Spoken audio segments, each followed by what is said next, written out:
Hello everyone, good morning. Welcome back to another vlog. कैसे आप सब? उम्मीद करती हूँ आप सब अच्छे होंगे, सेफ होंगे, हेल्दी होंगे। और वेदर बहुत ठंडा हो चुका है क्योंकि बारिश ही बंद नहीं हो रही है। कंटिन्यू यहाँ 3 दिन से बारिश हो रही है, जिसकी वजह से नोएडा, दिल्ली, एनसीआर वगैरह में सब स्कूल वगैरह बंद हो चुके हैं 3 डेज़ के लिए। बारिश की वजह से 1st to 8th तक यहाँ पे स्कूल सब ऑफ हैं। अब देखते हैं, अभी तक तो सैटरडे और संडे मतलब संडे तक था, मंडे से ओपनिंग है। बट अब देखते हैं कि अगर ये बारिश नहीं रुकेगी तो फिर शायद 1-2 दिन छुट्टियाँ बढ़ा ही देंगे बच्चों की, क्योंकि ऐसे में ना बहुत ज़्यादा दिक्कत होती है। और कारा को तो मैं यही सोचती हूँ कि अभी तो मैंने इसका सोचा था कि स्कूल में एडमिशन करा दूँ, इसे भेज दूँ। मैंने फर्स्ट नवरात्रों से मैंने सोचा था इसे एडमिशन करा के इसे स्कूल भेज देती हूँ। बट कुछ ना कुछ ऐसा होता जा रहा है कि समझ नहीं आ रहा। अभी सब कुछ पूरा फाइनल हो चुका था कि ये स्कूल जाएगी मंडे से, बट अभी फिर से एक नई बीमारी आ चुकी है, टोमेटो फ्लू, जिसकी वजह से बच्चों में बहुत ज़्यादा प्रॉब्लम आ रही है। बच्चे फेस भी नहीं कर पा रहे हैं उस प्रॉब्लम को। इससे पूरी स्किन पे मतलब यहाँ तक कि टंग पे भी बहुत मोटे मोटे रेड रेड एकदम पिंपल वाले, पानी वाले, शायद पानी वाले दाने हो जाते हैं बहुत ज़्यादा। और फुल बॉडी हो जाती है, जिससे बच्चों को बहुत ज़्यादा दिक्कतें हो रही है। और ये कहीं से नहीं हो रहा है बच्चे को, अगर एक को होता है तो वो दूसरे को भी होना ही होना है इन्फेक्शन, क्योंकि स्कूल से ही बच्चा मोस्टली लेके आता है ये सब चीज़ें। तो इसके डैडी ने भी, और मतलब बहुत सारे हमारे रिलेटिव्स हैं जिसने यही बोल दिया कि अभी 1 मंथ बिल्कुल रहने दो, स्कूल मत भेजो। क्योंकि बच्चे का ये है, अगर स्कूल जाता है बच्चा तो वहाँ से फीवर वगैरह, और फीवर भी बहुत ज़्यादा चल रहा है, तो वो लेके आएगा। तो अभी मैंने 1 मंथ फिर से स्किप कर दिया है। इसका स्कूल का यही हो रहा है कि मतलब अब भेजूंगी फिर स्किप हो जाता है, अब भेजूंगी फिर ऐसे ही हो जाता है। तो बस अभी इस मंथ तो मैंने फिर स्किप किया। अब देखती हूँ ना, अक्टूबर के अराउंड देखती हूँ इसे। 1 अक्टूबर को जाती हूँ स्कूल में, तब देखती हूँ। जैसा भी सिचुएशन के ऊपर है कि सिचुएशन क्या होती है। और बारिश ने तो बिल्कुल हद कर रखी है। और मतलब 3-4 मंथ से हमारे साथ भी कुछ ना कुछ ऐसा होता जा रहा है कि समझ नहीं आ रहा कि ये हो क्या रहा है। फैमिली में कुछ भी ठीक नहीं चल रहा है, कभी कुछ कोई ना कोई प्रॉब्लम होती रहती है। पहले दादी, उसके बाद फिर मेरी हालत, मतलब स्टोन ऑपरेट कराया, सडनली सब कुछ हुआ। देन उसके बाद मम्मी पापा जी को भी वहाँ पे, कायरा के दादी दादू को, वो भी थोड़ा ठीक नहीं रहते हैं, कभी उन्हें भी फीवर और कुछ ना कुछ चलता ही रहता है। और अब यहाँ पे मेरे पापा भी 3 दिन हो गए यहाँ मेरठ में, उनको भी एकदम से चेस्ट पेन हुआ, उस जिसके बस वो तो ये है शुक्र कि विक्की वहीं पे था फैक्ट्री में। वो फटाफट पापा को यहाँ पे मेरठ मेट्रो हॉस्पिटल में लेके आ गया। वो भी 4 दिन से एडमिट है, और उनके भी 2 स्टंट डले हुए हैं, कल ही डले थे। तो अब वो बहुत ठीक है, मतलब ठीक है भगवान की उससे बहुत बहुत हद तक। बाबा जी ने हमारा साथ दिया है कि पापा भी आज ठीक हैं और सब ठीक है। ये सब तो सुख दुख तो ये चलते रहते हैं। ये मैटर नहीं करता कि मतलब ये दुख आ गया तो मतलब क्या हो गया, अब रोएं हम या फिर किसी को ब्लेम करें, उससे कोई फ़ायदा नहीं है। जो जैसा हमारी किस्मत में लिखा है, जैसा भगवान जी ने लिखा है, वो हमें फेस करना ही होगा। और या तो इसे रो के फेस करें या फिर थोड़ा सा हंस के स्माइल करके फेस करें, फेस हमें ही करना है। इतना हमें खुशी है कि खाटू बाबा जी ने, मैं तो बाबा जी से, बाबा को ही बोलूँगी क्योंकि मैं उनसे ही मांगती हूँ अब जो भी मुझे कुछ मांगना होता है। तो वो मुझे देते हैं, और अभी तक उन्होंने मुझे सब कुछ दिया है, जो भी मैंने उनसे मांगा है सब दिया है उन्होंने। और पापा की हेल्थ का भी मैंने उनसे मांगा था तो उन्होंने मुझे दिया। इतना इतना है कि मतलब पापा ठीक हैं, हमारे साथ हैं। और दादी का तो मैं नहीं कह सकती, मतलब उनकी एक एज भी थी और सिचुएशन उनकी कंट्रोल हो चुकी थी, आउट ऑफ कंट्रोल हो गई थी, जो समझ नहीं आ रहा था। तो मतलब क्या करूँ, मैं एक्सप्लेन नहीं कर पा रही, मैं क्या बताऊँ।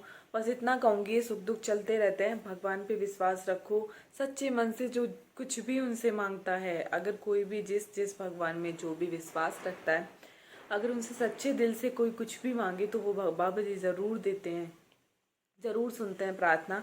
तो हमारी सुनी, मम्मी के लड्डू गोपाल ने, हमारे लड्डू गोपाल ने हमारी प्रार्थना सुनी, जिससे हम सब ठीक हैं।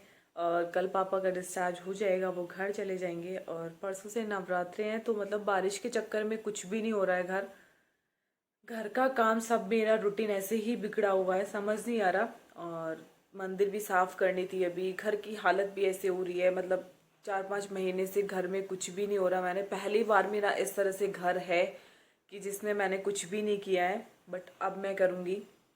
बहुत दिन हो गए इस तरह से पड़ा पड़ा है। बाबा जी पे विश्वास है, उनके हाथ में सब कुछ छोड़ दिया कि अब बस दुख हो गया, अब सुख दे दो, तो वो सुख भी देंगे। अब मैंने सब कुछ उन्हीं के ऊपर छोड़ दिया है। तो सोच रही थी मार्केट जाऊँ, मार्केट तो नहीं, यहीं बाहर सामने मार्केट है। तो मंदिर के लिए सोचा था कि कुछ आसन वगैरह पे मतलब डालने के लिए मंदिर में कुछ कपड़ा वगैरह लेके आना था मुझे बिछाने के लिए, मंदिर क्लीन करने के लिए नवरात्रों का थोड़ा सामान लेके आना था। बट बारिश की वजह से मैं जा नहीं पा रही हूँ, और अभी कायरा सो रही है, उसे अकेला छोड़ के नहीं जा सकती। पता नहीं चलता बच्चा, क्योंकि उसमें ये हो गया है कि अब जैसे अगर उसकी आँख खुलती है तो वो रोने लगती है एकदम से कि मम्मा मम्मा, पता नहीं कैसे, या तो डर जाती है या जो भी है।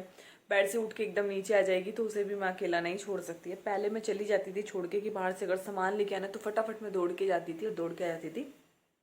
बट अब नहीं जाती हूँ, और इस हालत में मतलब बाहर वेदर को देख के मैं इसको बाहर भी नहीं लेके जा सकती कि बारिश है, पता नहीं चलता बच्चे का। ये कोल्ड और फीवर बहुत ज़्यादा चल रहे हैं, कहीं से भी फिर प्रॉब्लम ना हो जाए कोल्ड फीवर की, वो मैं फेस नहीं कर सकती। क्योंकि इसको कुछ हो जाता है तो मुझे टेंशन होने लगती है, खासकर इसके डैडी को। वो बहुत ज़्यादा परेशान हो जाते हैं अगर इसको कुछ हो जाता है, वो सोते भी नहीं है।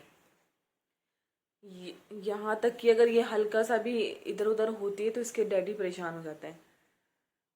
तो ये यहीं अब देखती हूँ, जो इसके डैडी आते हैं शाम को, अगर वो जल्दी आते हैं तो मैं शाम को लेके आ जाऊँगी। मंदिर का जो भी मुझे पूजा का सामान वगैरह लेके आना है। और कल देखती हूँ, पहले मंदिर साफ़ करती हूँ, और घर का जो ये इधर उधर हो रहा है वो भी सही अच्छे से क्लीन कर देती हूँ। क्योंकि फिर तो फेस्टिवल ही फेस्टिवल है नेक्स्ट मंथ, उसके बाद तो कोई मतलब ही नहीं है। तो सफाई करना है तो अभी कर लेंगे, बाद में कुछ नहीं होने वाला। और देखते हैं अब जैसा भी टाइम मिलता है उसके अकॉर्डिंगली करते हैं सब कुछ। कह रहे जैसे ही उठती है, अगर थोड़ा सा भी बारिश कम हो गई तो मैं सबसे पहले जाती हूँ बाहर, सामने से कुछ सामान वगैरह अबरी वगैरह लेके आती हूँ, और मंदिर अच्छे से अपना साफ़ करूँगी। बहुत टाइम हो गया मंदिर भी अच्छे से साफ़ नहीं करा है, नवरात्रों में तो अच्छे से साफ़ करना बनता है, तो वो करूँगी। देखते हैं जिस तरह से भी होता। और अभी मैं देख रही हूँ ये वाला फ़ैन तो साफ़ है, बट वो वाला गंदा हो रहा है। अभी बैठे बैठे नज़र गई मेरी, सब कुछ इत्तर बित्तर हो रहा है, सामान कुछ भी अच्छे से सेट नहीं हो रहा है, तो वो भी करूँगी। और बस पापा कल डिस्चार्ज होकर घर चले जाएंगे, इसलिए इसी रीज़न से मेरे व्लॉग भी 4-5-6 महीने हो चुके हैं, 5-6 महीने से वीडियोस भी नहीं आ रही हैं। क्योंकि यही कुछ ना कुछ माइंड में चलता रहता है, फिर समझ नहीं आता अरे क्या बनाऊँ, छोड़ो, टेंशन के चक्कर में ना कुछ नहीं हो पाता, ना कुछ बनाने का मन करता है ना खाने का मन करता है, मतलब कुछ समझ नहीं आ रहा था। बट अब ठीक है सब कुछ, तो अब देखते हैं। ये तो नहीं कहूँगी, क्योंकि हर बार मैं यही बोलती हूँ कि कंटिन्यू रखूँगी, ये नहीं कहूँगी कि अब कंटिन्यू रखूँगी, बट ट्राई करूँगी कि थोड़ा कंटिन्यू कर पाऊँ। ट्राई कर सकती हूँ, बट इस बार नहीं बोलूँगी, क्योंकि कुछ ना कुछ ऐसी प्रॉब्लम्स होती जा रही हैं जिसकी वजह से मैं कंटिन्यू ही नहीं कर पाती हूँ व्लॉगिंग। सो इसलिए अभी इस व्लॉग का तो मैं यहीं पे एंड करूँगी, क्योंकि इसी जो कल से जो ये मुझे कल से जो व्लॉगिंग स्टार्ट करनी है वो मैं कल से करूँगी। अभी मैं यहीं एंड करती हूँ, जो सामान वगैरह देखती हूँ, बारिश बंद होती है तो वो लेके आती हूँ। और मिलते हैं आपको नेक्स्ट वीडियो में नेक्स्ट टॉपिक के साथ, क्योंकि अब तो फेस्टिवल ही फेस्टिवल आने वाले हैं। और हमारे यहाँ सोसाइटी में नवरात्रों में हम लोग बहुत इन्जॉय करते हैं। माता रानी का यहाँ पे जागरण भी होता है, डांडिया फंक्शन भी होते हैं, और अब तो करवा चौथ भी आने वाली है, होली दिवाली भी आने वाली है, तो अब तो फेस्टिवल ही फेस्टिवल है। तो मेरे ब्लॉगिंग भी थोड़ा इंटरेस्टिंग आने वाले हैं अब, क्योंकि सोसाइटी सब मिलके यहाँ सोसाइटी में फुल धमाल मचाते हैं। तो ये आगे वाले जो ब्लॉग आएंगे वो थोड़ा इंटरेस्टिंग आएंगे, तो वो ज़रूर देखना, स्किप मत करना। तो इस ब्लॉग का मैं यही पेंड करती हूँ, मिलते हैं नेक्स्ट वीडियो में, तब तक के लिए बाय बाय, टेक केयर।